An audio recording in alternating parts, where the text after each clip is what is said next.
All right, my Good to friend. see you, Good Bill. to see you. Always. Yeah. Say Say yeah. hi to Lee. Yep, say hi to your dad. I know. You better have. I went to his 60th reunion yesterday. 60.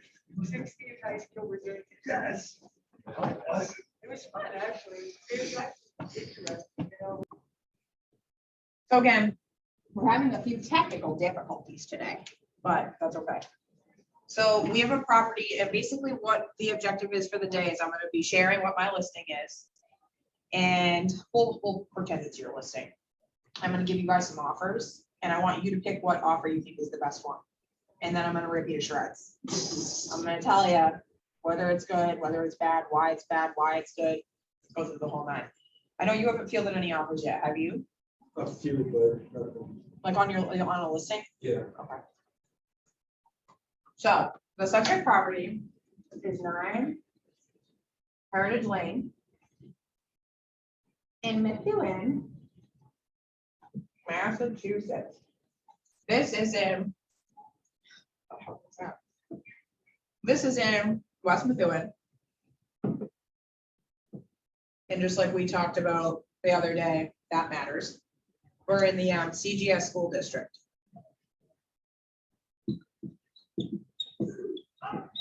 Why does that matter? Because the CGS school district is way better than the Timney or the Tenney. So if you're in the CGS or the Marsh School District in Methuen, this is just specific to Methuen, but this is why it's important to kind of know a little bit about where you're shopping. If you have a buyer that's looking in a certain area that's like Methuen, that has 5 different school districts, and they're saying, you know, I want to make sure my kid goes to a good school, and they're not familiar with the area, you want to make sure you're guiding them in the right direction. CGS school district is one of the top school districts in Methuen.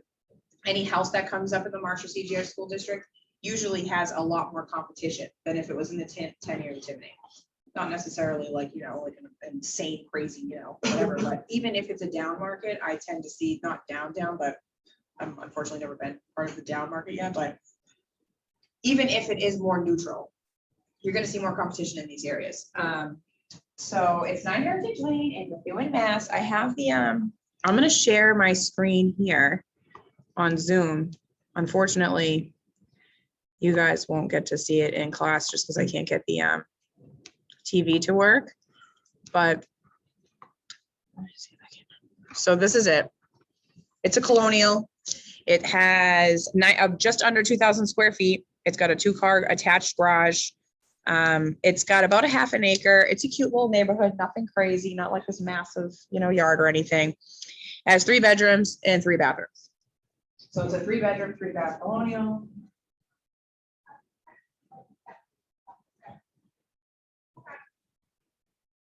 And it's on the market for 515. Yeah, that's what I did, 515. So this is your listing. You're the listing agent. And I'm going to give you, I'm kind of glad Debbie's here because she can, maybe if you have any contracts questions, you know. Where did I put my little folder? It's a single family home. It's sold, and it's sold, and actually just closed like 2 weeks ago. So I'm going to give you some offers, and I want you to tell me which one's the best and why.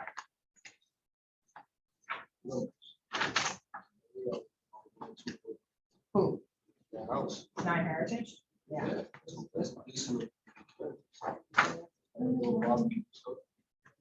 Cute. The house.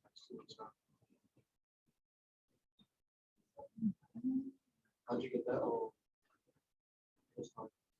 Oh. No, that was actually my cousin. Unfortunately, had 2 people in her family die, and I connected them to an estate attorney, and the estate attorney is someone I closely work with. I have not unfortunately, because I don't mind it, but I am really good at estate sales. That's like what I kind of what my niche has become. Where did- That's what my name should become, and I'm okay with it. But it's again why it's important to build up your network. I mean, everyone has their own way of lead gen. My way has been building my affiliate network. And now that I have a virtual assistant, I'm hoping I can be on my Jen Hamilton level of things and do all my circle prospecting and be a good person. That's the goal. Okay. There we are.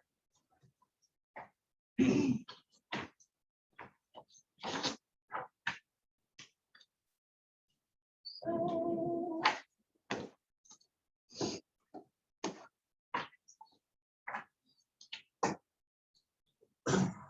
I'm gonna give you guys however much time you need. Just let me know whenever you're ready. How many offers you got so far? 9. Wow. 9. I'm just making sure I didn't put these are out of order from the last time I taught this class. So how do estate sales work? How does that work? So someone dies. Someone dies, that's go through probate. It depends on if there was a will, if there's not a will. I can do a class on it, honestly. There's you sometimes you need a license to sell, sometimes you don't.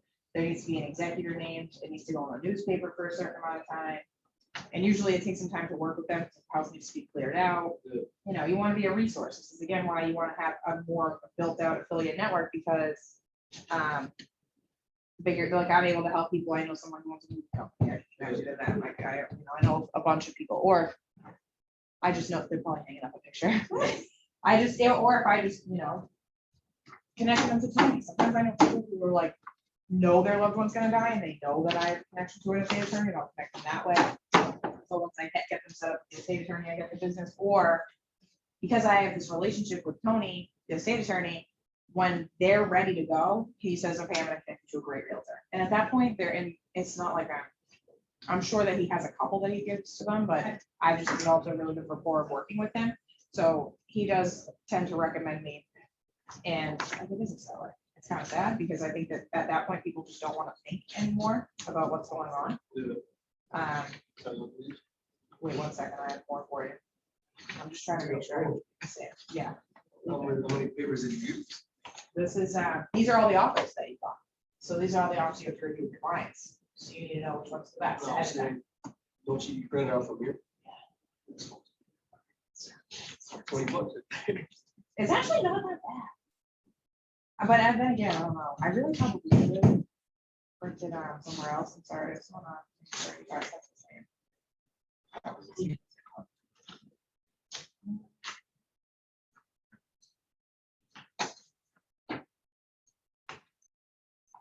I gave you guys these ones. If I gave you duplicates, just let me know. But I did my best to not. So here's all your offers. And put them in order to which ones you think are the best and which ones you think are not great and why. Oh. Admit. Hi, everybody on Zoom. Oh, yeah. So what I'm doing right now, if you're on Zoom here and you kind of can't really see a ton, but I've given the guys that are in class some offers to review. I'm going to give them a few minutes so you guys can just work in the background on whatever you're working on. They're going to let me know what offers they think are best, and then we're going to discuss up front. So even though you can't review the offers here, you're going to get all the benefit of hearing why these offers are good, why they're not good, etc., etc. I'm going to unplug this from here because I feel like I can't hear anybody because of it. Does someone want to test out and to see if I can hear you? Amanda, you're unmuted. I can hear you. Can you hear me? Yeah, but it could be this. I can hear you. Oh, it's because I have this. Doing. What is this? Ooh, okay. You start, Okay, I think I can hear you guys now. you circled this for a reason. Yeah, I circled this for a reason because this shouldn't say attorney's office. This should say at the whatever account right here would be Essex County Registry of Deeds, but this is just something that I noted while I was on the street. And I think I was marking them up and I wanted you guys to know, so I wanted you guys to know that wouldn't be something. I don't want you guys to look at these and be like, oh, this is how I fill out a contract, because some of these are a mess. And again, they're contracts that you're going to be fielding And you may have to make recommendations to the buyer agent of like, hey, could you update this to say Essex County Registry of Deeds, or could you update this to like make sense, you know? But, so don't look at these as if it's something that you're Yeah, contract wise. Look at the lending, look at how much they're putting down, look at the terms, the home inspection. Is there any appraisal language in there? That's what you want to be kind of taking a look at. And if you're lost, you know, call that girl.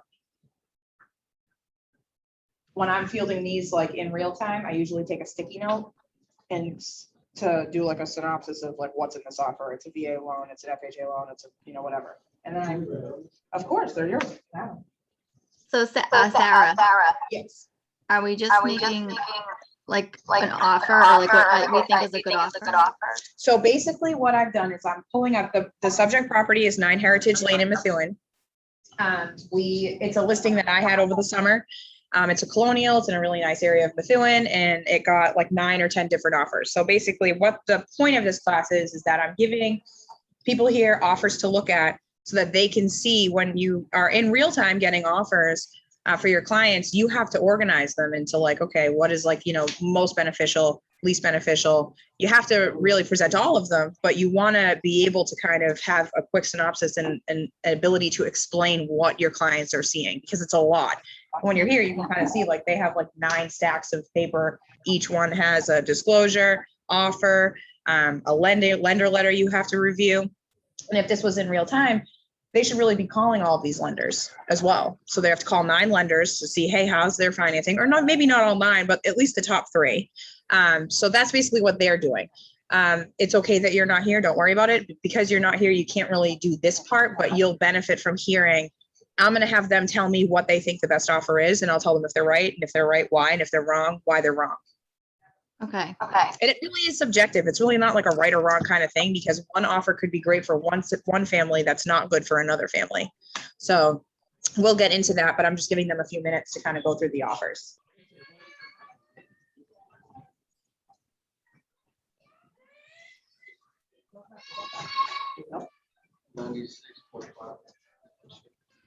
So yeah, so that means that they're financing a lot. So they're going to take all over 96% of what they're offering. And it's an FHA. So that means that it's going to have those extra stipulations for appraisal. So like no chip paint, which is okay. Like in the subject property you saw is really nice. It's maintained really nicely, so it wouldn't really be an issue. But is it the best loan for your client? Not the best. If we had one, if that was the only offer we had, that's something offer we have. But you want to just take a look at like the price. You know that lending is like not the best. So maybe put that in, like I might make like an FHA file, a VA file, a conventional file, and then go through it that way. Yeah, so see, that says Essex County Registry of Deeds. And you can see, so they're gonna finance, some people do a percentage, some people do a dollar amount, you should do a dollar amount. 493 is what they're financing, 519. So that's still, they're not putting a ton down.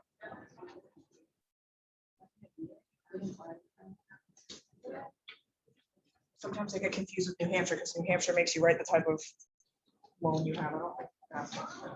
Just note it on the letter.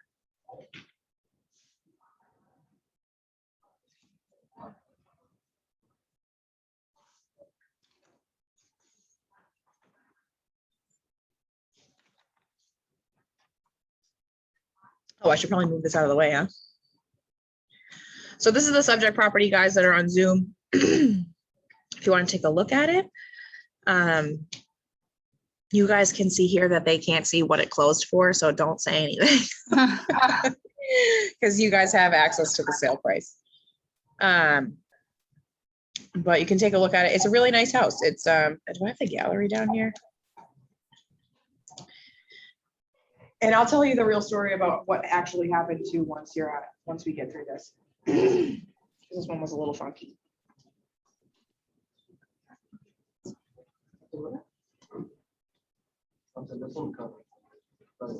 Yeah. Yeah. You just want to keep in mind, you want to be telling them why is it better, because they might see like, okay, well that person offered me more money, so why is that not better than this one that waived their home inspection?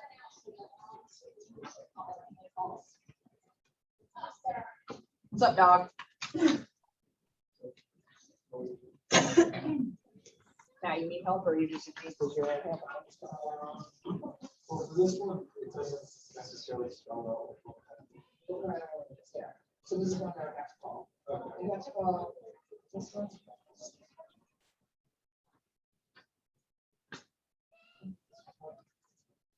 This is like it's good, obviously the price is good. When I also strategically priced this house, I knew that it would go. Well, no, actually. See, my brain gets confused. I am. Oh, I am. You know Kristen Genetti from Century 21 in Malden? She is the queen of strategic pricing. When I tell them about it, I talk about her all the time. Fangirl. She got like top 1.5. She's like in the 1.5% in the US for agents, and she specializes in the Malden Bedford area. She's has a Century 21 office, and she just only does strategic pricing. So like anytime she markets a listing, she's like, just went under contract for $140,000 over. So when you're on a seller, you're like, what? I'm definitely going with Kristen. In reality, she marketed $100,000 less than what the value was. But it works for her. And honestly, it just goes to show that if your clients trust you, it's only going to benefit them. Some people just don't though.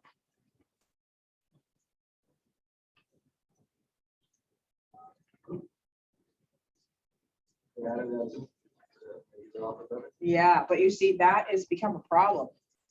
That's become a problem because like a lot of the times now, there's like riders, you'll see if you go in DocuSign after this, I actually almost printed them for this class because this had this letter. It's, oh God, don't worry about it. I'm gonna give you some offers to look at. So the letters. Please accept my offer. Yeah, don't do them.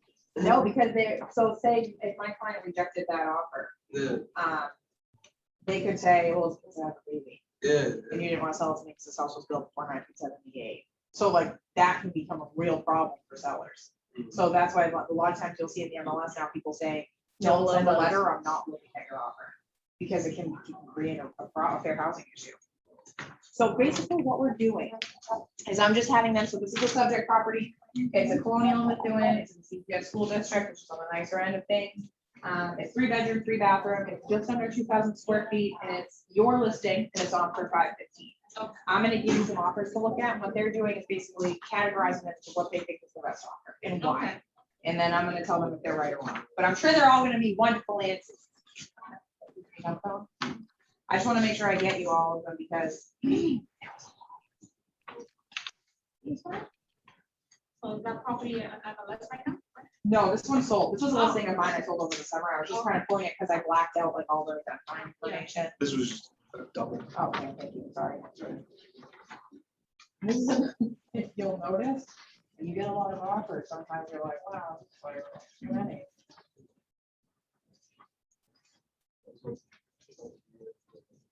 For their loan, yeah, so they're gonna give $550. And like what Matt noted on that one, is they're gonna say what type of loan it is. It just says if they're approved for that much, so that's someone I have to call their lender and see like what's your financing like. Sometimes I ask her, like I'll call her out, like I'll call like I have to back to the account of my brother and my sister-in-law in real estate, I'll call them like, hey, have you ever worked with this lender, you know? Oh, I do it all the time. Oh, yeah, I you bet have to, because because I- sometimes you get that lender and you're like, wow, I want to scream. But just kind of.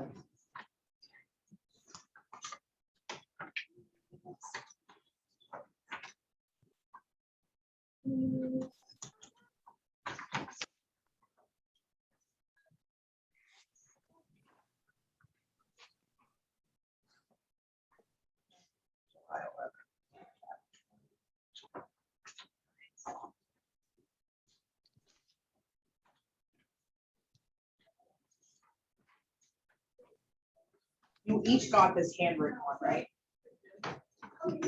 Yeah. Did you get it? Okay, good. Yeah.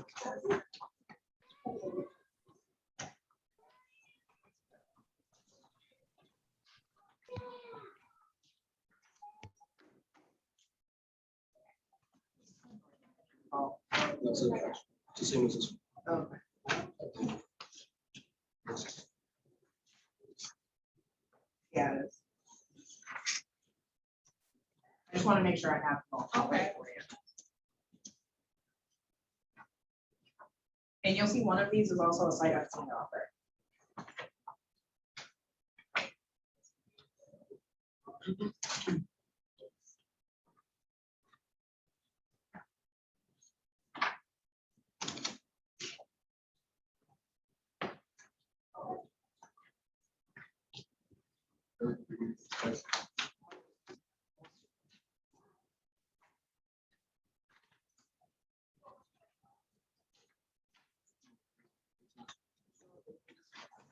Just let me know which ones you think are best, why, if they're bad, why.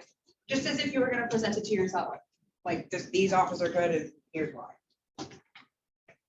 Right, right, some action.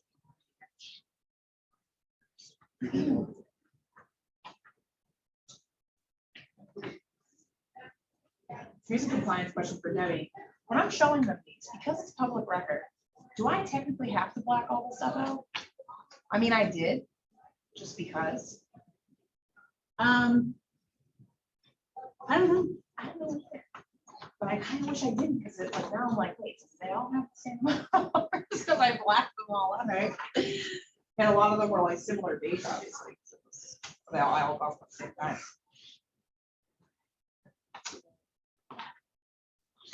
I mean, I could block out everything, but maybe not. I did like everything. I was a little extra, yeah.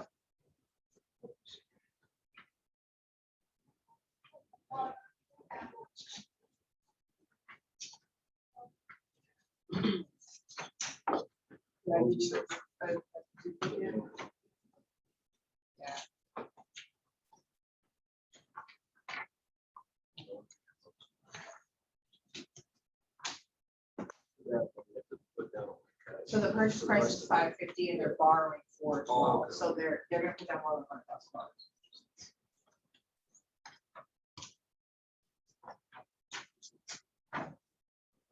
$100,000. You.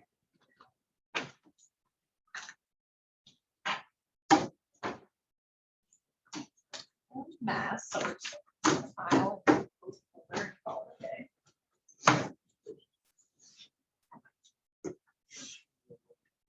You guys just let me know when you're ready to roll.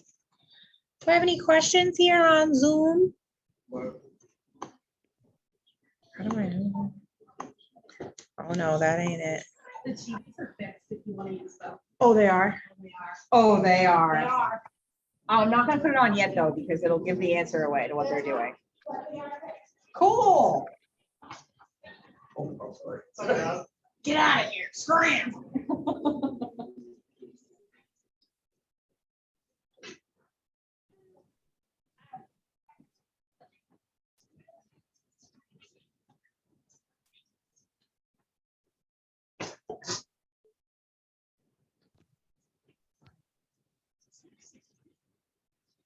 Yo, that's about how good hot chocolate is. It makes me want to be like Christmas time. Is anyone else a Christmas freak here? Oh my God, I love Christmas. I'm a psychopath. I am too. I love Christmas. I'm a fan. So, market basket, I was like, You think it's too soon? You know, there's pumpkin eggnog. That's like a thing. You ever make eggnog French toast? Dude, I make that on Christmas. Beep. I'm sorry. I'm one of those people, like I would do it in July. I'd be like, I'm a psychopath. I decorated my house for Halloween though. That's what I did when I was trapped in my house quarantining. It was excellent. Are you like Disney? Like you love Disney? No? My son, every time that he's here, walks right into Jen's office. He's like, Mickey Mouse lives in here. And she told him I worked just to go see Mickey Mouse. So he's like, are you kidding me? You want to take me? like, Mickey Mouse lives in here, Mom. That's so cute. Yeah, if you got any kids, Jen Hamilton's got the office where they gravitate to. My kids are like scavengers. They would search her whole office. Oh, I've had to bring Yano in here with a scooter. Just let him scoot around. Mm. I had no other option. I had nowhere to take him.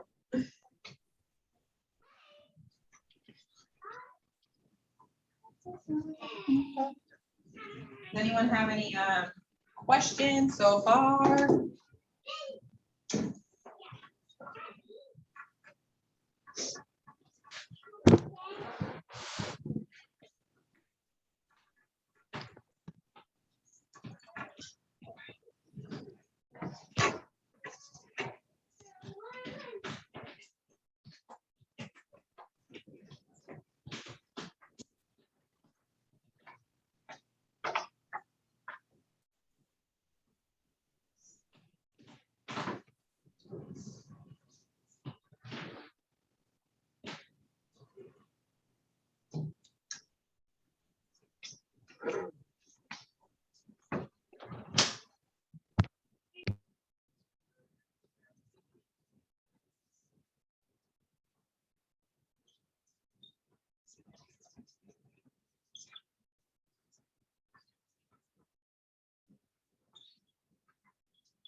Also, some notes about the house, it's dated.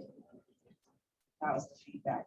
It's dated. I mean, it doesn't really matter if it's about 10 offers, but this is something if you had a listing that was not getting 10 offers and the fact that it was dated was a problem, that's a conversation you have with your seller. But if you're honest up front, which is what I like to be, is set the expectation from the jump, you know it's dated when you walk in. I think that in this market, people would give houses a chance to say, let's just put it on and see what happens, because there's so many buyers and so little inventory that maybe you can get away with it. Maybe it won't matter. That's exactly what happened here.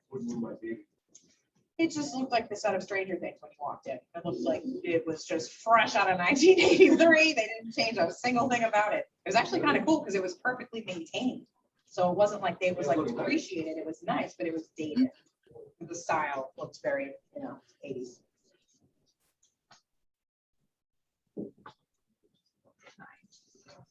All in the 60s. Hey, I wish I got to experience the 80s. You going with this one? All right. I don't know what it's going to me. So Brian's going with, that one was for 550. Yeah.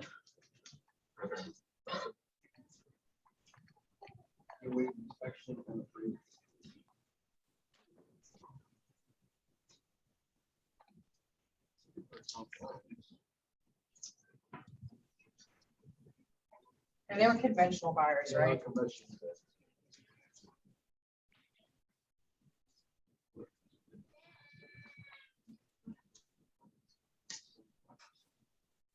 Okay, yes, they're pretty 25%. Cool. Don't worry, there's a twist.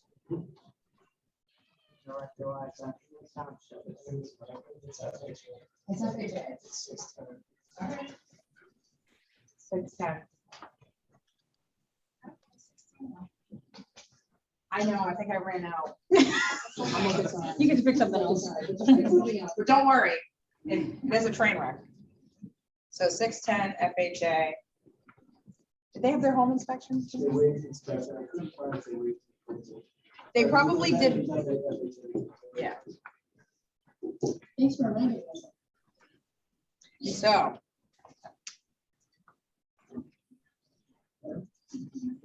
Oh, Brian's so helpful. All right.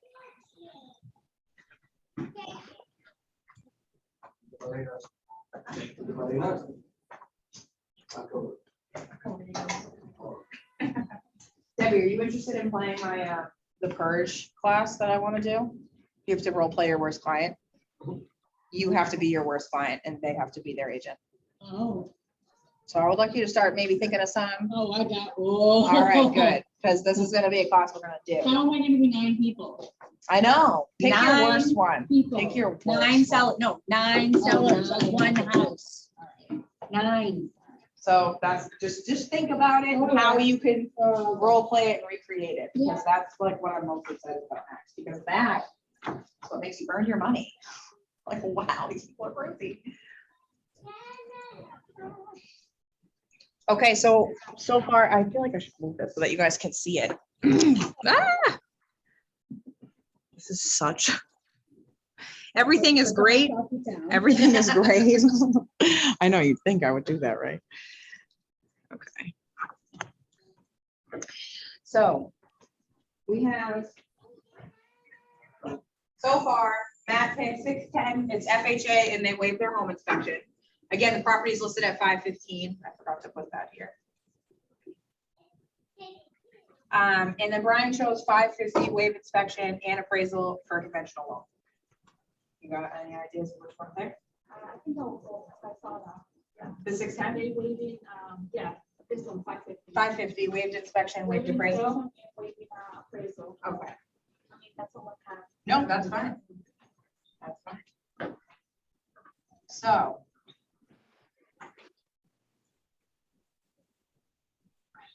I could have just done that, but I can't spell for whatever reason when I'm put under pressure. So, Matt, the only reason why I wouldn't pick this offer is because of the appraisal.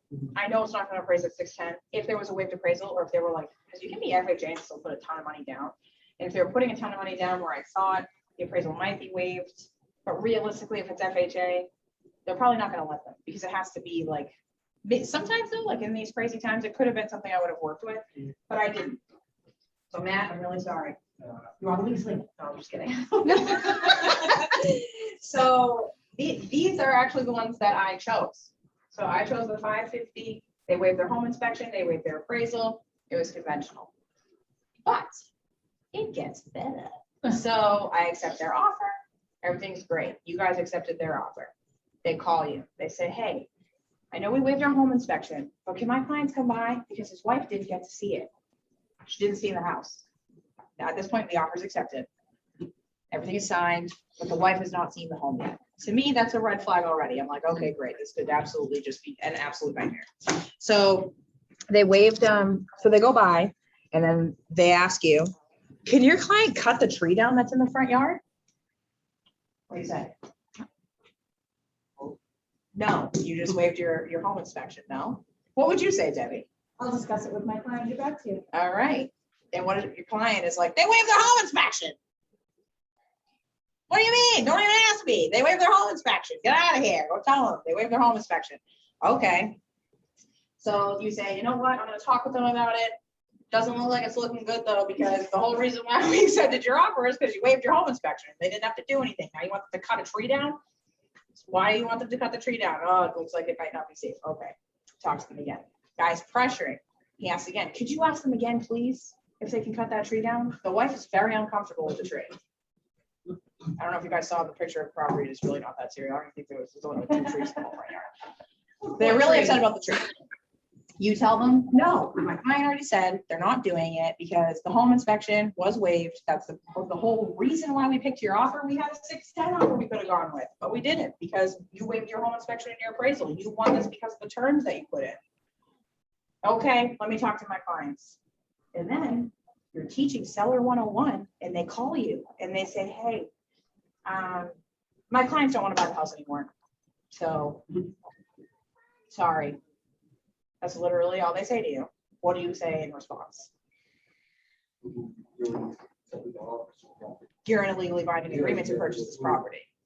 So that's what I said. I said, listen, it's not that simple. You, and this is again, goes to your relationship with your co-broke. You need to be aware when your co-broke is maybe inexperienced, maybe just unsure of how to move forward. Think of the situation that they're in. They've put their offer in, their offer's been accepted, and now their client's complaining about a tree, and their client's complaining about the home, and now the wife doesn't like the house. It's too far away. That was their reasoning. It's just too far away from family. They don't want to buy it anymore. Okay, where do they live? Lowell. Well, this is Methuen. Okay, it's really not that far away. But I said, you're contractually obligated to purchase this property. You're in a contract. So I can't tell your clients that they have to buy this home. However, they could be facing some repercussions because they waived their home inspection. That means that they're going right to purchase and sales. The attorneys are probably actively already working on it because there is no home inspection. There is no appraisal. It's kind of just cut right to the chase. It goes right to PNS. So at this point, because I've submitted this contract to purchase to the attorneys and said, hey, no inspection, we're going to get right to business. The attorneys at this point are already communicating.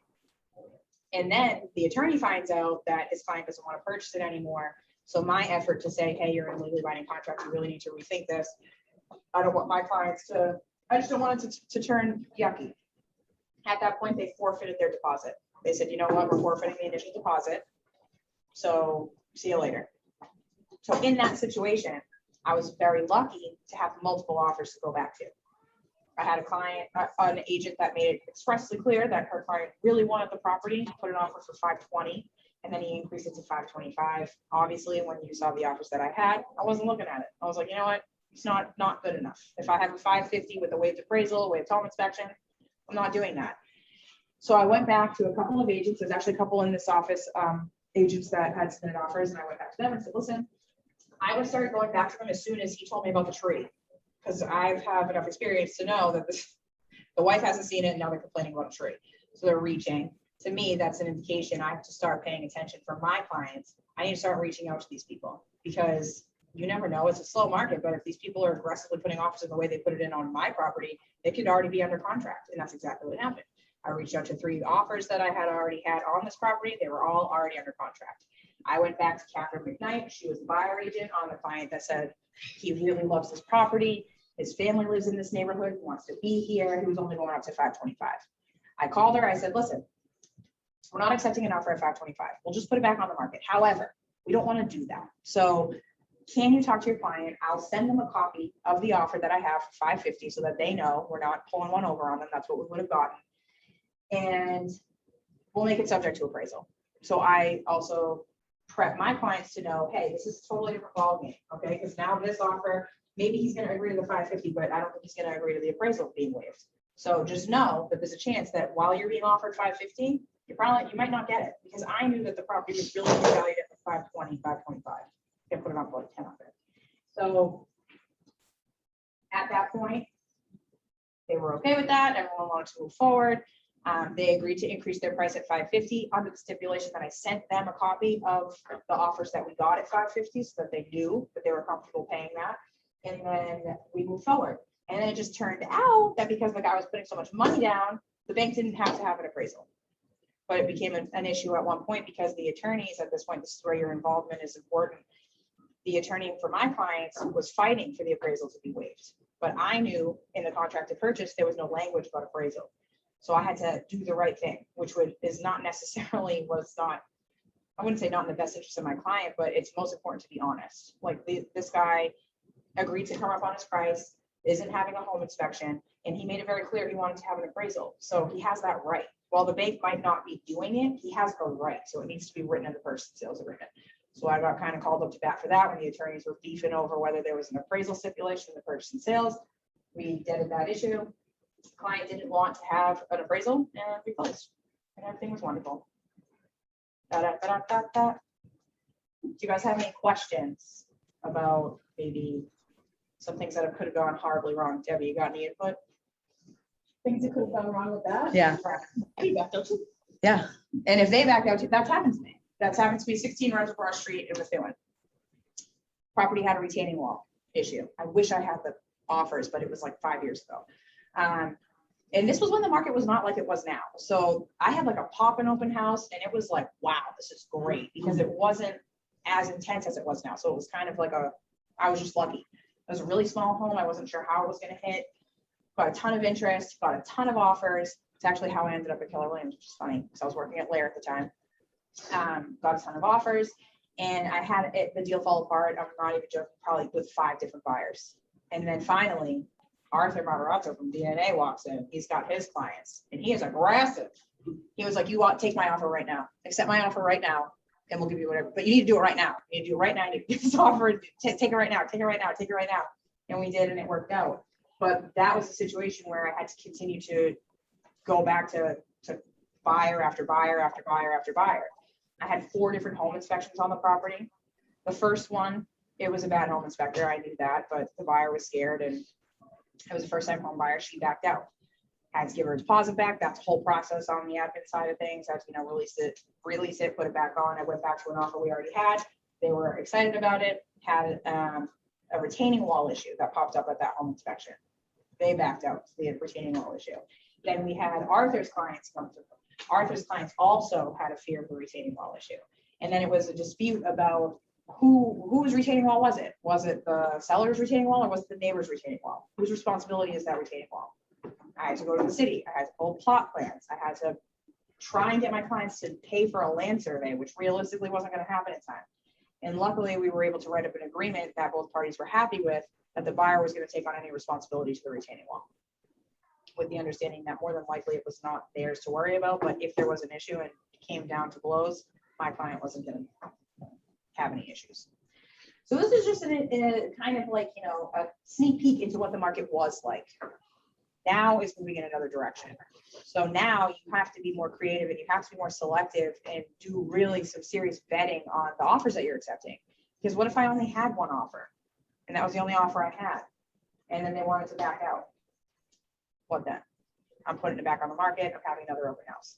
Anyone with any sort of experience knows that a house that's reintroduced to the market is not doing the same as when it was first on. Their opportunity to get a bidding war, their opportunity to get something that is like, great, amazing terms, like that's just realistically not happening unless we're reintroducing it and reducing the price, which most people don't want to do. you just, accepted an offer at 550 on your house that's listed at 515 and you want to reintroduce it to the market at 515, you're not getting anywhere near 550 anymore. Just not. So, you guys have any questions? I'm not sure if I could, maybe your experts work with them. How, when do they waive appraisal? In what situation? Because I know I had a listing, right? And this bank waived the inspection, waived the appraisal, but it was because of the amount of money that was put down. Is that could be one of the reasons why? That could be one of the reasons why. So I think that what we've run into, and I'm really glad Debbie's here for this. One of the issues, I know she's like, I'm not paying attention, leave me alone. No, so it can be a matter of what they're putting down. Usually if you're putting more than 20% down, they don't care. Not that they don't care, but they give you the option to waive the appraisal, because at that point, the amount of skin that you have in the game, they're comfortable to know that you're not borrowing. As long as as long as you're borrowing 80% or less is usually when they're okay with waiving the appraisal. Okay. So if your client's putting 20% down, which is a great buyer to have, the appraisal issue can kind of not be a thing. However, you want to keep in mind that even though they are putting 20% down, you're their realtor and this is an investment. Even if it's a single family home, even if it's a family buying something that they plan to stay and die in, I look at everything as a real estate investment. And if this is a situation where you're going to waive your appraisal and you're way overpaying for this house, I'm going to tell you the value is not there. So just know that if you're okay with waiving your appraisal and you're okay with paying 610, for instance, if we took that offer on this house that's only worth 520, if you're good with that, you're good with that. But I'm telling you right now that you're not going to touch 610. Like if they bought a house for 610 and that wasn't a waived appraisal, they would never get their money back. They would never get their money back. Not maybe 20, 30 years, maybe. It would raise $100,000 value. Not 30 years, that's excessive. Maybe 10, 15, or 20. But But they have options to just going up as a. they could, yeah. And that's why that was what would happen with this deal. That the attorney that was working on behalf of my clients was saying, no, he doesn't have to have an appraisal because he's putting enough money down to where it's not an issue. And the buyer's attorney was saying, no, he has a right to have an appraisal. Just because we don't have to have one as the lender doesn't mean that he doesn't have the right to have one to know what the value of the home is. And they were right. And so that's a conversation that you have to have with your clients. There's also ways, so you can waive your appraisal clause, and that doesn't mean that the bank isn't going to have an appraisal anyway. Like there are some people that were crazy enough in this market to do that, to say, I don't care, we're going to waive the appraisal clause. And that means that you just backed yourself into a corner, because if it doesn't appraise out, you have no out, and then you have to come with cash to make up the difference. And if you don't have the cash to make up the difference, they can sue you because you signed a legally binding contract to purchase their property at that amount with no appraisal clause. So I would never recommend that, and I know it can be hard because you want to get deals under contract, but you really have to be thinking you have to be thinking like this is a relationship business. Again, I'm a lot like Jen, I don't want people to be mad at me. I just don't want you to be mad at me. So I'm just gonna tell you everything. I'm gonna tell you everything up front. You can't be mad at me if I told you everything. And it's true. You want to be thinking about them, not just in this transaction, but you would hope that if they were going to sell their home again, that they would come to you. And they'll come to you if you're honest with them. If you say, listen, you're never going to get your money back. If you're okay with that, I'm cool with it. But just know you're never going to get your money back. I'll also have conversations with my clients on the seller side of things, because it's the seller 101. It got really difficult to manage the seller's expectations because they're hearing about their neighbor who had their house sell for $100,000 over asking, no appraisal, no home inspection, and they gave me a dog too. It's ridiculous. So you have to talk to your seller about well, their house was also built in 2019 and yours is from 1965. Or for instance, this exact property, they wanted me to put it on for $650,000. I was like, yeah, no, no way. And then they said, well, my neighbor down the street, they're sold for almost 700. And I said, all right, well, what's the address? Oh, I don't know. Okay. Well, I did my due diligence because I'm a psychopath. And I went and I found the property they were talking about. That property had 5 bedrooms and 4 bathrooms and over 3,000 square feet. In comparison to this property, of course, that sold for that amount. It's not a comp. It's not a comp I can use. And what I always reiterate to them when they're kind of upset that I don't agree with their list price, I'm not upset. No one's going to be angry at you, but they're not happy about it.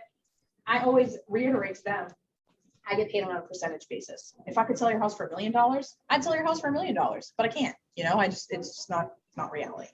And I think managing a seller's expectations and how I also try to humanize the buyer. because it can become a lot in real estate, especially right now on the seller side. People feel like it's like knights, like me versus them. It's really not a me versus them thing. You want to sell your house and they want to buy your house. And our job as the brokers of that deal is to find terms that make everyone happy, you know? And that means that sometimes people are going to have to compromise.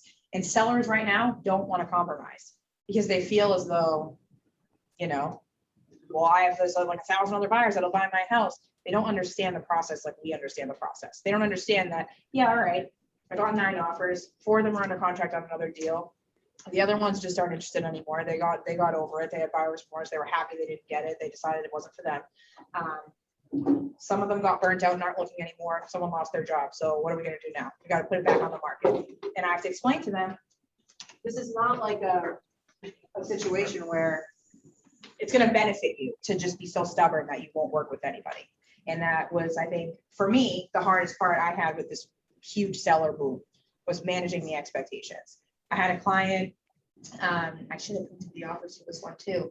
I had a client up in New Hampshire, and he had this home. He built it from the ground up. It was a modular home. He lived there his whole life. His family lived there, it was on a lake. And his wife really just hated the place, wanted to sell it. When I got there to do the listing appointment, the walls were open. Like I worked with them for a long time. It was like, I told them what I thought I could sell the property for. They tried to sell it on their own as a FSBO, got totally overwhelmed with the process because they put it on for way under what the house was valued at. So they got a lot of interest. But because of that, it tainted his view of what he thought. He thought I could do whatever I want because I just tried to put it on for $450 and I got like inundated. You know, I'll buy it right now. Let me see it. I'll send you a check right now. Take it off the market. Da, da, da, da. Got overwhelmed. So when I put it on the market, he thought that was going to be the same situation. And it wasn't. It just wasn't because he wanted to overprice it. He wanted, because $450 was such a hit, he would say, Sarah, I want to put it on for $615, $650 even. I'm not taking anything below $685. Every time I would talk to him, the number would go up. And it's my job, because I'm working in his best interest, to tell him, Bruce, I know that you love this house and you've done so much work to it and it's stunning. It's a beautiful home. Especially after they closed the walls, it was honestly a beautiful listing. I'm so happy to have it because I have pictures of it.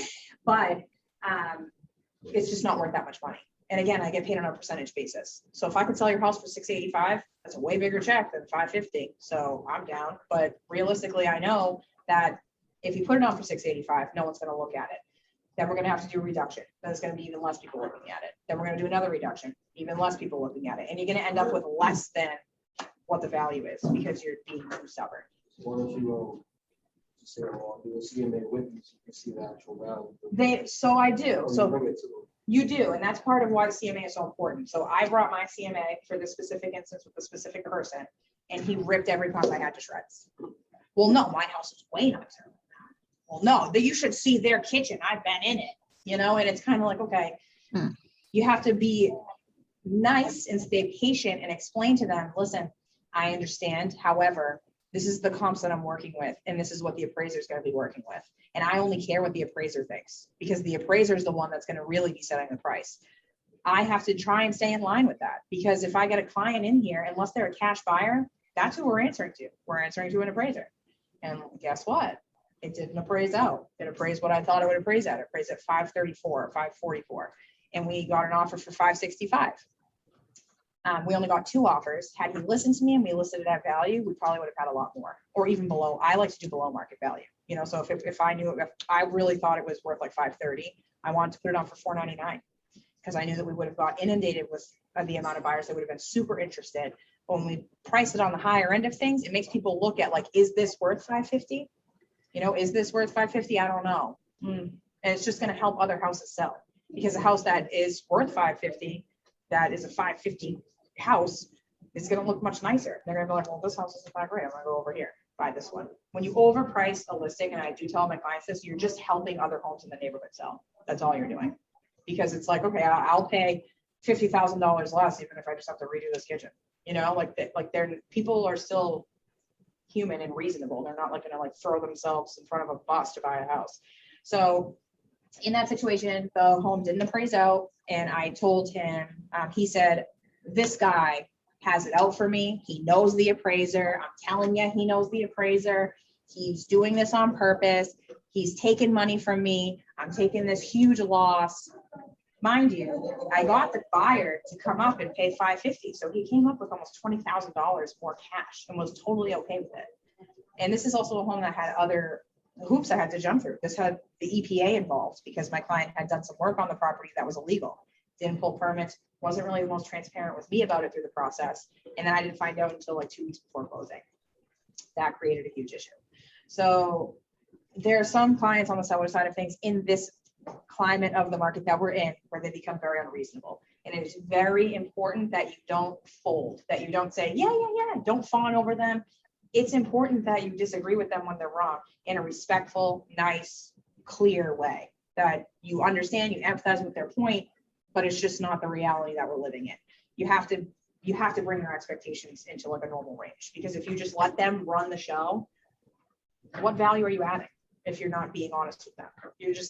They're only screwing themselves bluntly, you know, they're overpricing their listing if they're going to be unreasonable and not work with any buyers. A lot of the times, like this guy, the guy at the lake house wanted, luckily these people were very reasonable. They're my cousins too, but they really were very reasonable and easy to work with. But my other client up in New Hampshire really wasn't. And when I told him, listen, it didn't appraise out, like I had said, this was a risk that could happen.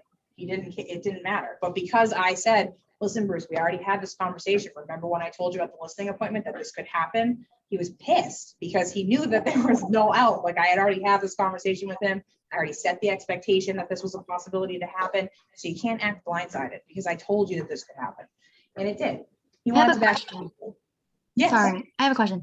With the New Hampshire client, because obviously he wanted to put it up for more, but couldn't, like, in that situation, couldn't you just tell him, like, if we put it where you wanted to put it, like at below value, obviously putting it below value would attract more people, and then the more people would make a more competitive offers, which he could have gotten higher, or at least what you got anyways, but with a lot more offers, right? Yeah, and I did explain that to them, but some people just don't trust the process, you know. And some people they just don't have a full understanding of it. They don't believe it, they don't agree with it, whatever they just don't want to do it. You know, and that you can't make them. You're like a guide to them. You can't make them do what you want them to do. This is a sales strategy. You're hiring me to find you a buyer, and my job is to market your property and have a sales strategy. This is the sales strategy that I see works best. Here's some of my listings that I've done it on. 70,000 over, 80,000 over, 50,000 over asking. And here's some properties that didn't listen to me. 10 over, at asking, 10 under, you know, like and that's what I like to show them, but it doesn't mean it's always heard. Some people have already made up their mind before you show up, and it's up to you to decide whether or not you want to take it or not. I had the guy up in New Hampshire tell me, well, I had an agent come by and tell me that she could sell it for 610. And you know what I said? I said, then have her try. Give it a shot. Have him sell it at 610. I have no problem with that. I'm not going to waste my time. You know, I value my time. Part of why I'm a realtor is because I value my time. I don't want to spend time. I grind and I will work until midnight. I'll work until 2 a.m. I will go the extra mile. I'm someone you want on your team, but I also know when things are just a waste of my time. Am I going to work and try and sell a home for 610 that I know is not worth 610 whatsoever? Can't even touch it. It's just not worth my time and energy at that point. And at that point, they've been working with me for so long that I know that sometimes people say things to scare you into like doing what they want you to do. And that's where you really have to stand strong and know your value. Like, yeah, okay, maybe this agent will try and sell it for 610. Maybe she has a cash buyer that will buy it for 610. I don't know. But realistically, and I know that's very highly unlikely based on the comps I was looking at. And I think that sometimes they think that we just pull a number out of thin air. And I don't know what just signed me out. Am I still on Zoom? Can you guys still hear me? Yeah. Okay, good. So again, I did have that conversation with them, and sometimes people just don't listen to you is really the short answer to that. But he, at the appraisal came in low. He said, I want to put the house back on the market. And I said, okay, we can do that. When we put the house back on the market, this is New Hampshire. It's a disclosure state.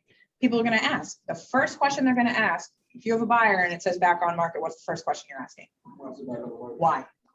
Well, Mr. Buyer, my client wants $565 for their house, but the appraisal came in below that, but they still really want that even though the house isn't worth that much money. So basically, my client's completely unreasonable. You want to submit an offer? It's not going to go up. And I had that in a much nicer way. I just said, listen, we can absolutely put the house on the market. However, this is what is more than likely going to happen. They're going to ask me, hey, why is this back on the market? I'm going to tell them we got an offer for 565, which was $15,000 over what we asked for the property.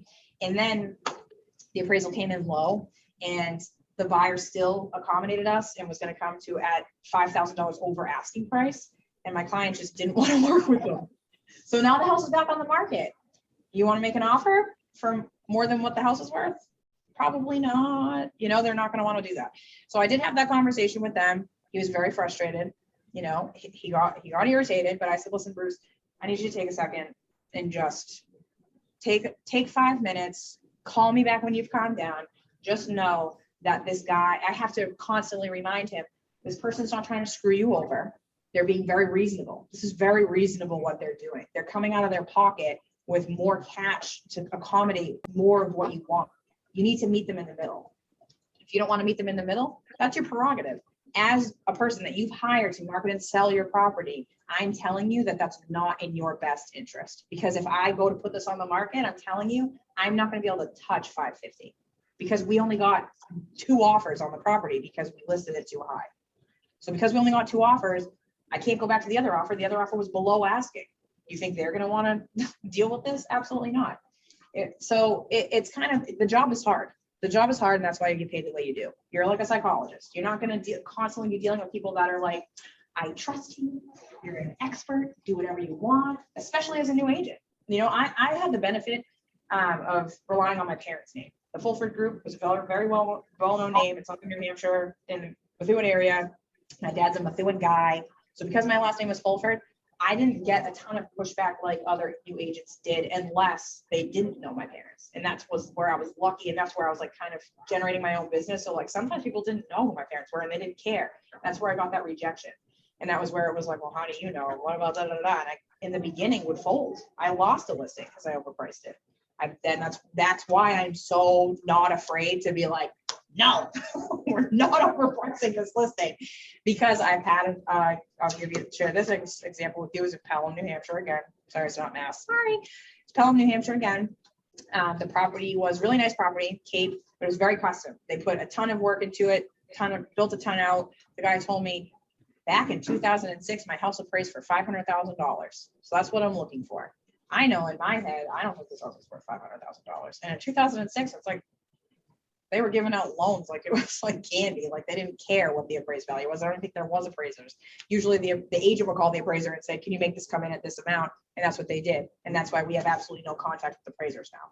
So he told me that. And as a new agent, I went and I did my market analysis, but that 500 number was stuck in my head. And so the property evaluated, I got it to come at 485, but I did not use appropriate comps because that $500,000 number was in the back of my head. I didn't want to disappoint my seller. So I said, okay, this is what I think the property was worth, put it on. I didn't have the conversation about reductions up front. And a week or two goes by, I'm getting no showing requests. The open houses are dead. And I said, listen, I think we have to do a reduction. He said, a reduction? So we've been on for 2 weeks. I said, I know, but the amount of interest that we should be getting on this property, we're not getting. So it's too high. The buyers aren't agreeing with price. No, I'm not reducing it. No. Sat on the market for a month. Wouldn't do a reduction. Eventually he said, listen, I'm not selling my house anymore. Took it off the market, hired a new agent, did the same thing, didn't sell again. So it was hurtful, you know, because I think it's hard in this job to not take it personally because it's like you're a one-man show. So if you fail and you lose a listing, it's very hard to not take it personally. But again, like I was saying yesterday, it's very important that you take a look at the negative feedback, because I could have very easily been like, well, that guy was an idiot. He overpriced his house. Listen to him. But that was not me. I gave him that number. He didn't come up with that number. I came up with that number. And I was wrong. And I should have had the expectation set from the jump that if we didn't have enough offers or enough interest, we should need to do reductions within 7 to 14 days. And I should have had the conversation about, listen, your house is not worth this much money. And I should have really just kind of done better prep work before the listing appointment to know. When he told me 500, I didn't know an exact number of what I thought the value was, because they did a lot of customizing to the home. The feedback was also really bad.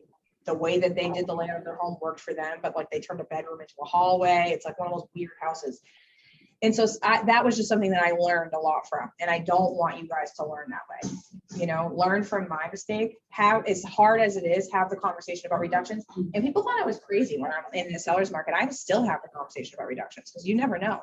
That there was no reason why the house in Palm shouldn't have sold. It was a beautiful house. It ended up selling, but I didn't keep track. So like a couple of years later. So probably in the heyday, in like when it started to become like this, because when I had it, it was 2018. So it was fast paced, but 2019 and 2020 were like absolutely insane. So they probably sold during that. And again, this was just something that if I had just stuck to my guns a little bit better, I probably would have not lost that listing.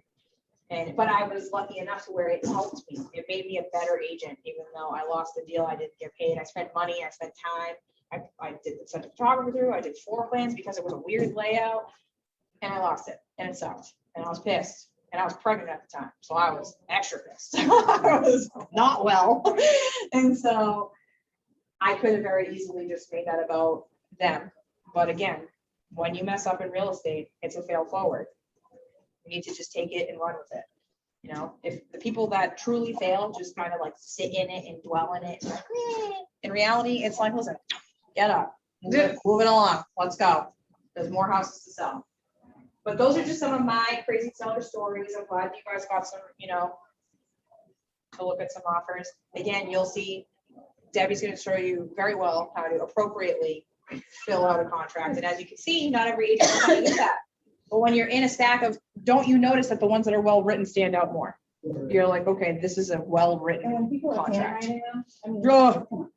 And you know that I've gotten a folder with the check and everything at the I'm like, oh, You don't like your hammer? Huh? You don't like your hammer? If I can read it. Yeah. Because it was great. Well, yeah, because of his handwriting. It means that they're eager. Like when I first got into real estate, my parents used to tell me, keep all these contracts in your car. Because if it's an offer, if the house is on the market and you can write an offer in your car and give it to them right away, that's what you should be doing.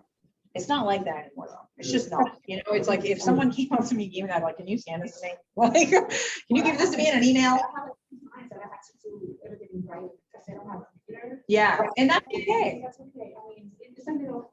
No. You can still do it on the. You can computer. fill You it can out fill and it then out. have them sign it. Yeah, Yeah. because I have to like print it. And yeah, have like what sign it. because they don't know how to like, they don't know GPS, they don't know social media, they don't have a smartphone. Yeah. Yeah. And there's like, I have 3 clients already. Like Yeah. this, so- I have a client right now. There's some. It's under agreement, and every time I have to have her sign something, I have to go to the retirement community that she's at, and I can't go in it. Yeah. Oh. So we have to like hope it's not raining and stand outside. Yep. So Yeah. I've had that happen. I've had that happen. COVID probably, because it's a retirement community, they're like older. But nobody goes in if they're not no, residents. Oh, probably because of COVID, so. yeah. And I've had clients, like, especially with the estate situation, like with sometimes older people, because just as it's an estate sale doesn't always necessarily mean that they're dead. It can be like in a trust and they're going into a nursing home and their kids want to sell the property and it's part of their estate planning. So in that instance, they still, unless they have a power of attorney, they still need to sign. Like you're 95 years old. I also just like feel like I'm not gonna make you figure out a computer at this point in your life. Like I will just drive the contract to you. It's not a big deal. But again, a well-written contract, as you can see from reviewing these, stands out. So that's why it's important that you go to Debbie's classes and you learn how a right way to write a contract is, because I've been a new agent that has got their contract ripped to shreds and sent back to me. Redlined, this is wrong, this is wrong, this is wrong. But if they're doing that, they liked my offer, okay? I just want that noted, because they wouldn't have taken the time to redline and correct it if they didn't like it. So it's important to have a balance of both. You need to know what's competitive and you need to know how to do it right. Because, you know, and it just says, and also when you have your contract returned to you because it's not written right or because it's a mistake or whatever, it doesn't make for the best tone with the co-broke. It doesn't set the tone right. You know, it's kind of like you're already like, all right, well, I want to punch you in the mouth. Like that was not nice. So, and that relationship is important, because if there's a breakdown in your relationship with the co-broke, that becomes an issue for your clients. You really need to learn how to like check it at the door. You're not going to work with people you always like, and that's not the point. You know, you like, I don't need to get along with you as a co-broke. Sometimes there's certain co-brokes that I only email with. You know, we have a conversation on the phone. You can tell it's not looking hot. We're just gonna email from now on. Email and text, totally fine. But the relationship with the co-broke is important. Had I not maintained a good relationship with the co-brokes that I had submitted offers on, that they, you know, I was able to say, hey, it was great talking to you. I'm sorry we had to deny your offer. However, it's back on the market. If I was, you know, an a-hole to them, they're gonna tell me to kick rocks, especially if their client is like, you know, sometimes clients get personally offended that their offer is not accepted. And then when they come back to you, when you have to come back to them, they think like, oh, well, you have to grovel now. I'm not giving you the 550, or I'm not giving you this, I'm not giving you that. But because I was respectful, understanding, and empathetic to all of the offers that I rejected, they were willing to work with me. Like that client said, okay, if everyone submitted 550, then give me an offer for 550 and my client will go there. If I had a crappy relationship with her, I don't think it would have went that well. Same with like my buyer 101 terrible story of the client not moving out. If I had not had a good relationship with her, it wouldn't have closed. Period. Just wouldn't have closed. We put our commission on the line to get it to close. I've had, No, it was different, Debbie. Oh, Me? No. I've had people, the way that I send offers in, there's a, you know, goes through email and there's a sheet that I have. It's a template and it says, here's the offer, here's this, everything that, all the breakdown of it. Brian did that. And I can't tell you how many times listing agents have been like, I don't even want to look at anyone else's offer because you have this right here for me. Like, Yeah. you have to make sure it's right, because, you know, you can make mistakes, but everything about the offer is there. The offer date, when it expires, like literally everything that could And possibly it goes be. back to like presentation Yeah, matters. exactly. Because if you're like, you're in a pool full of also agents, and like, if I think that this party, because like you're representing a party, is a mess, and I'm not so sure that they'll be able to maintain deadlines, and I'm not so sure that they're gonna be able to like be on the ball, that's gonna read through. It's This gonna is be like my obvious. love letter to the agent, like I those, started doing that. yeah, I it's, saw that in one of my my listing. Yeah, Oh my God, this is great. it's good, yeah. Yeah, And it so just no puts love everything letters together from the really nicely. buyers, but No. this is my, It's just like, yeah. we And want to put this again- together and present it to you. Yeah. You know, those- Yeah. And because, because it's a seller class, as far as those letters go, I'm sure that we may have already, and if not, I'm sure we will, but because things are cooling off, who knows? These letters are a problem, you know, like, yeah, with the picture of the baby and the whole nine, like, get it away from me, I don't wanna look at that. Because it can be it's nice, like, it's nice to hear, sometimes they make me cry, because I know that I'm gonna deny their offer, like, I'm like, oh man, you've been looking for a while, I'm about to give you some more bad news, but the, it's just, it can create a problem for your seller, because if they read this letter, and again, like I said, it's a lead paint issue, and they know that there's lead paint, or there might be, and they don't wanna, like if an engineer kind of a brain is there thinking, oh, well, I certainly don't. If there's kids, no, that could be very well their reaction. And it's your job to be like, that's a fair housing issue. You need to like not do that. Like you can't not accept their offer because it's a kid here, you know? But if their offer got denied, there's nothing stopping them from doing that. I'm sure it's happened. And I'm sure that's why we're seeing all of these. Like I just saw in DocuSign that there's an addendum there about the letters. So I'm seeing more and more people saying like, don't do that. And you want to be paying attention to like now the format I'm noticing when you want to submit an offer on behalf of the buyer. And it's honestly a good idea because you can see how hard, it was hard for me to get these together to pass them out to you. Imagine like me getting together, reviewing them, giving to my clients. I'm like checking my email 800 times to make sure that I didn't miss one. If you have a format that you put in the MLS to say all offers that are accepted are to be in one PDF, to have X, Y, and Z, no letters, you know, and this is, and sometimes now I'm noticing that you'll well, maybe not now again, because it's kind of tapering off a little bit, but they were putting in, like my clients are generally looking for this. So they need a longer closing period because they're buying another house, or they need time because they're looking for another house, or whatever the situation may be. They might put that in there from the jump. So if you're working on the seller side of things, it's not a bad idea, because when you're fielding a bunch of offers, it can be a lot more hectic than you think it's going to be. You kind of think it, and then you have them following up with you because these buyers are waiting for an answer. And obviously I had 9 offers and we had 2 days of open houses. I wasn't canceling one of them. Oh, this guy submitted his offer first, the one that I accepted, and then it didn't work out. He wanted me to take the house off the market and not do the open house because he submitted this sight unseen on a Friday. Can you imagine if I didn't have the open house, accepted this offer, and then he told me because of a tree in the front yard, he didn't want to buy it anymore? I would have been screwed.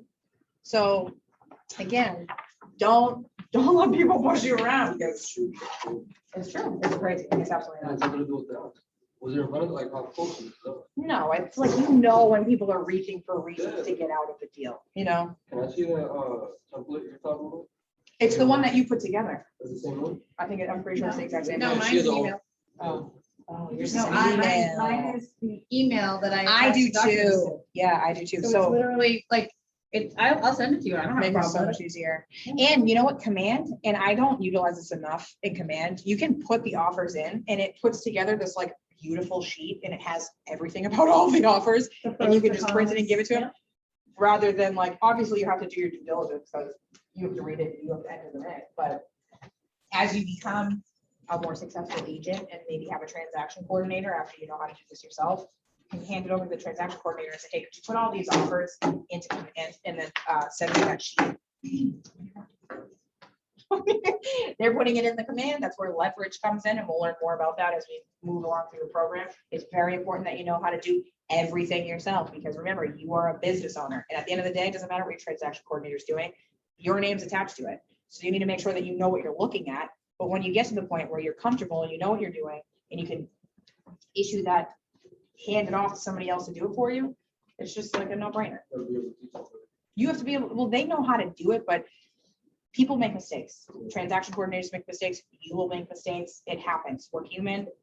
It happens. And that's how you learn in real estate, is making mistakes, unfortunately. So this one, yeah, you can have. So you just want to make sure that you can stay on top of it. Like if my transaction coordinator sends something, at the end of the night, I'm usually reviewing everything that she sent, because if it needs a correction, it's on me. It's not on her. It's on me. Ultimately, it's my listing or my buyer. There's a certain amount we have to put down for like the first and second deposit, but like typically I know people put it down for like 10,000. Yeah, so the first deposit is usually like at a certain point. Sometimes people will ask you to put like if I'm on the South listing side of things. My motivation in asking, hey, I saw you only put like 1,000 and 5,000. Could you make that 2,500 and 10? It's because you want them to have more skin in the game, because it's just like, for instance, this is a perfect example of that. They had no problem walking away from $1,000. Right. They said, sure, take it, don't care. Might have been different if I asked for 5, you know, they might have not done that. So this is where, but then again, I didn't want to lose that offer. It was waived appraisal of 550, no home inspection. Am I gonna really go at it with them over the deposit? No. There are certain agents that are very strict. Ron Carpenito is one of them. He won't, I don't believe he'll accept an offer with less than, what was the number down? I forget, a certain percentage that's supposed to be held up front. He's very traditional, old school agent. That's what he does. Me personally, I want terms that are going to work for both parties. I understand from a buyer agent perspective why someone wouldn't want to put $10,000 on the line up front. You know, I understand that, because I've been in a situation on my buyer's end of things where the seller tried to keep their deposit with absolutely no right to keep it. They were backing out during a home inspection, and the sellers got pissed because it was the second time that their deal fell apart and they were trying to take the deposit. So that can become a problem for your buyer. If they're putting $10,000 up and they're an FHA buyer, they lose that $10,000 or it's tied up in court, they can't buy a house. That means all that time you just spent, you know, for you personally, you're not getting paid for that. So these are just things you want to keep in mind. I think that we're a little early. Does anyone on Zoom have any questions? Nothing? Nothing? I don't know. Guys have any general seller questions? What do you have? You have a listing up right now? You're like shadowing the listing? Yeah. How's it going? It's all right. It's way up that stuff. Yeah. He said 650. They're like 8,900. Okay, see, It's not gonna work. I know, but that's, No, that's a different one.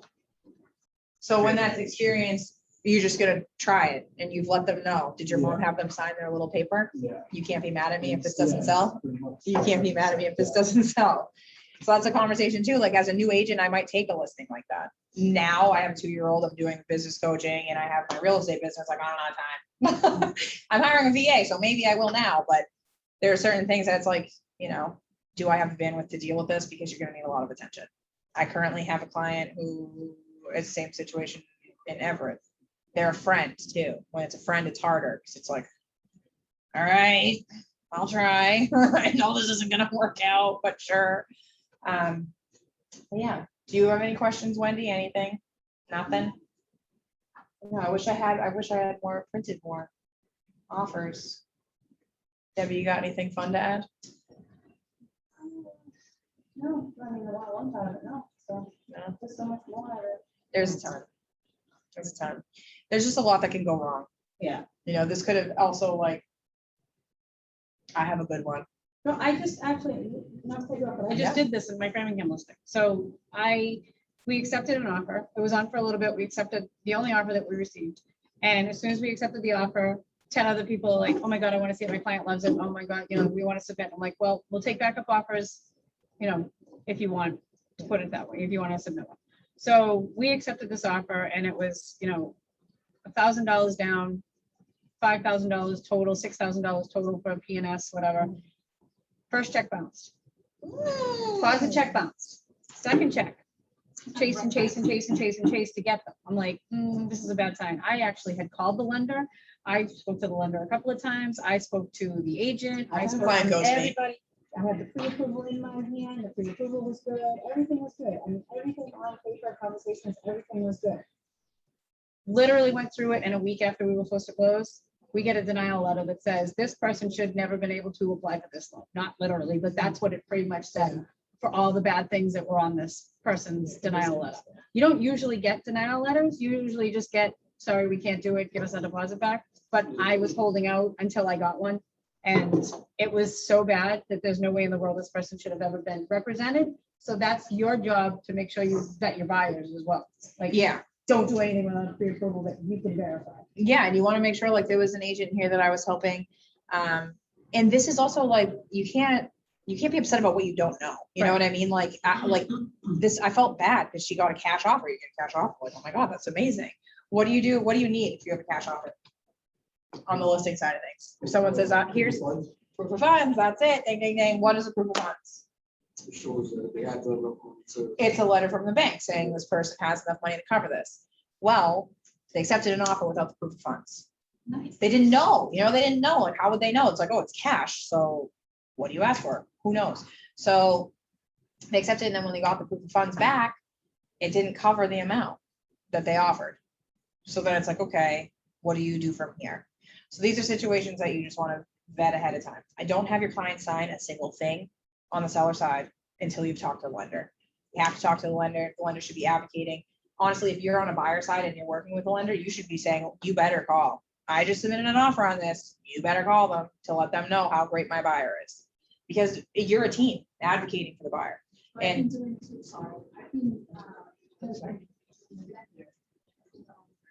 yeah. Yeah, that's good. That's good. It's good. That's good that you should absolutely be doing that. Oh, yeah. Oh, yeah. They get paid just like we get paid. If they don't close, they don't close. And lenders sometimes are working with clients way longer than you are. They're working with them when they're denied, and then they get them to the point where they can be approved, and then they refer them out. And then sometimes things like I had a client, this isn't on the seller side of things, it was on the buyer side of things, but I can empathize with the seller. My client had a co-signer. It was her dad. And apparently her dad, is everything good? Oh my God, it's a baby. I'm so sorry. You can be right here. This is the best transaction coordinator that's ever walked the planet Earth, and now she's the mom. How old? 2 months. I got a.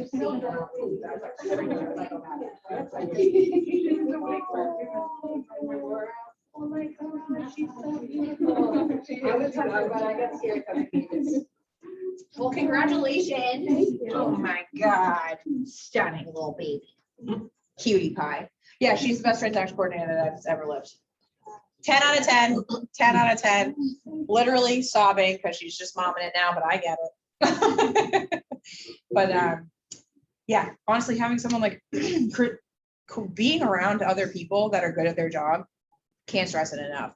Christine taught me so much. I hired her as a transaction coordinator, and she taught me so much more about how to properly communicate with the other side. Like, she had things ready to go, that I was like, oh my God, like I was not doing this. And like the service, the level of service that my clients got because I brought on Christine was like, I saw a huge difference in my business because people were like, yo, you gotta go with Sarah. She got this from Christine, just like setting me up, reminding me what to do, calling me 10 times, making sure it's done. I can't, but again, Christine just had a baby. She called me and said, Sarah, I'm really sorry. I wanted to come back, but you know what? I'm just not. I'm just going to take care of my baby. Imagine if I didn't know what I was doing. I would be like, what do you mean? I know how to run a transaction. And that's why it's important to know. But don't be afraid to take on leverage when you're ready. But learn from Debbie, because I'm telling you, I'm not the best at explaining the contracts or anything like that. I'm good at like, Regardless of the mess we have. no, it happens. We have a You guys can do it. It's but yeah, no, I think that basically being on the seller side of things is just managing, again, expectations. It's like just across the board managing expectations. Like they're going into the listing appointment, they're setting the expectation of, yeah, you want to sell your house for $899, but I'm just telling you right now, it's like not gonna happen. But we'll try. We'll try. We'll shoot for it. And what's nice about their approach, like I pay for photography and floor plans and stuff, but Jen's like a very old school agent and it works. Like you don't have to be like the new like photos, I do it because of time. I just like don't have time. I have a toddler, like I have like shit going on.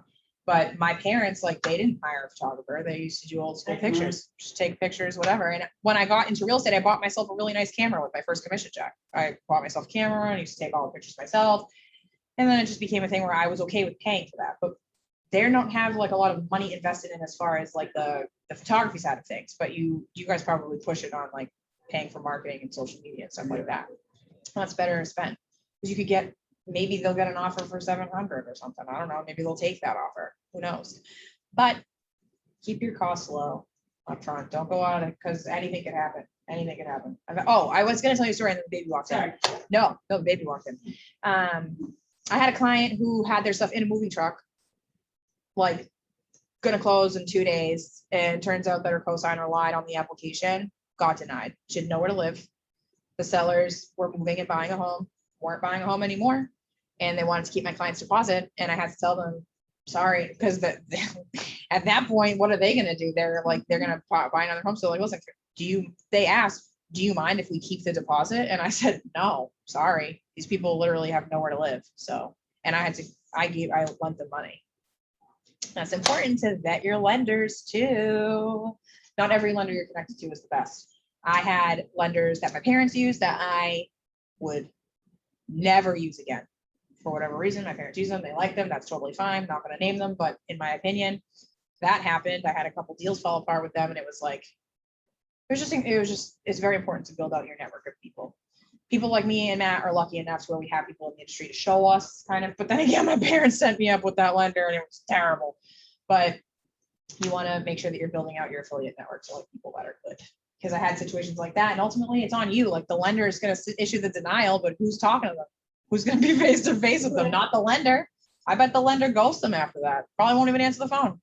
I'm going to be one answering the questions. And you would think that they would be the first one that they would call. No. And you know what? When there's a denial, the lender is not calling your client. The lender's calling you to say, hey, just so you know, the loan's denied. You want to tell them?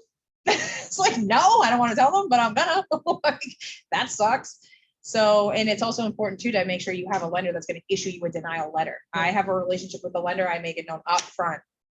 Like I recently started targeting overpriced listings and making sure, because I knew that they won't appraise out. It's worked out for me the last few deals I've done on buyers, and I've gotten a steep reduction on price, which is great for my buyers, not great for me because I've lost commission, but it works out for them.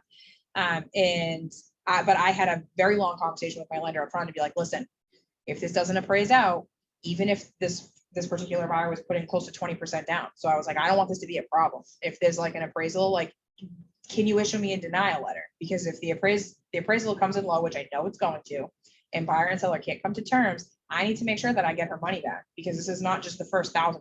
This is both deposits at this point. So I had that conversation before I even put the offer in. And she said, yep, no problem. I'll make sure I have a denial letter for you. And luckily we just got a $50,000 reduction on the house. Deal stayed together. So that's that. I think I've shared all I can share on the Seller 101 for today.